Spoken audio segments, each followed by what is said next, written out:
lamdang asida kaunglo kontra mari lengan masak khangli machina taba apa lamdagi changlak sing loksan ba yaroi si taksi kasi yauduna chapot kunai ama purap ngamloi lamdang asida kaunglo kontra mari lengan masak khangli machina taba apa lamdagi changlak sing loksan ba yaroi haina minister birena aikre wafam asing asi impal west ki manung chana jingang gaida leba harvard school gi civil jury liberation from the saruk yakiba minister nongtoma birena phongdo kibani cm makata na hakibada taksi kasi haibasi masa matanda chapot gi lambi de laktuna nungai epaba kunai ama oirak pangam Manipur lengar pakalari tonga thabak thorom sing asida mairoi singi so saruk yauri mairoi singi syllabus the state goiba regional ga mairena lenaba sing hana education syllabus committee ama semjana ramdang asida kanglu kya lebege kari lon ngamari kadai dagi horokpono haiba tikatuna lairik tambada hawlagani dairiba mirol asina ranba sing adu semto hogdragadi tungi mirol asoiba kya lakani lamdam asida kanglu traga mari lengan masak kangli masina taba mapalam dagi sangdak sing loksan bang yaroi maduna kunai asida mutkiba yabagi masa amu irakani haiki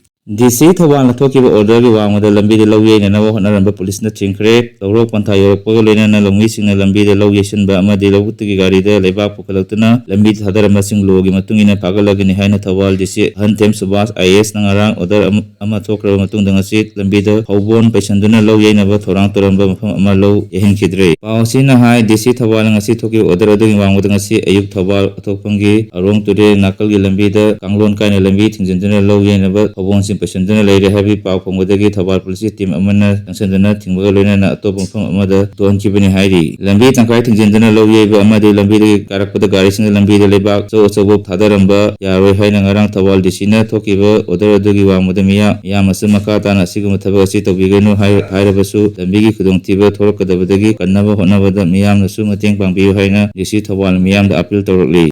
Sakang da sina sel di manga mai re na irin bung high school headmaster yosai ni kandana forum le kulai pa yang sakang da sina sel di manga mai le na headmaster ama yosai ni kandana forum le thodo asing asi ayu pung taram dai adawai impal iski iril bung police station ko onba mamon kampu makha le kai dai iril bung high school thoki bani kang da sina forum la headmaster adu maming na nongthongbam nilakaman tai humpu bamon kampu maya le kai dagi ni hai re thodo asigi matang da press na thodo akum dagi phangba pawgi matung ina sakang da bamioi ani laga headmaster asibu yosai na kallaga purambani hairi ado adu headmaster adu sokudagi Jenims hospital da pukatuna laikana kre headmaster nilakamandu puramli masakang da miyoi ani adu yu ngawi hairi pawasina makatana okiba October 15 da su miyoi khara school asida laktuna lona tingraba yawlups KCP gi Department of Finance gi mingda letter head ama puruktuna lupa lising yang kai pinana demand torokpo leki hairi madugi matung tarakpo oina ngasi yu ngawi miyoi ani adu laga sel pinana hairakpada headmaster adu lupa lising kulumdai piragi hairubada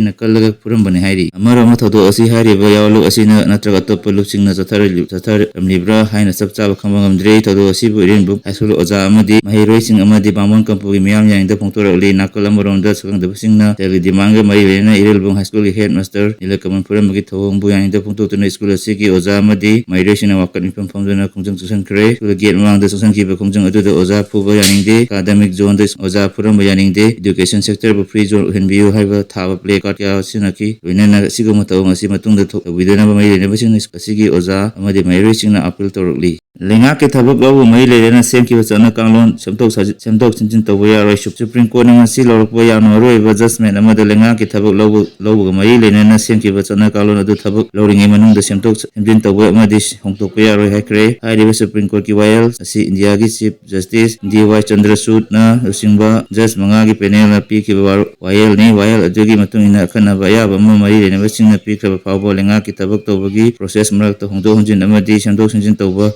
yaroi hairi lenga na thabak lobu matamda niyam chumna amadi constitution gi article 13 ngana logadawni hairi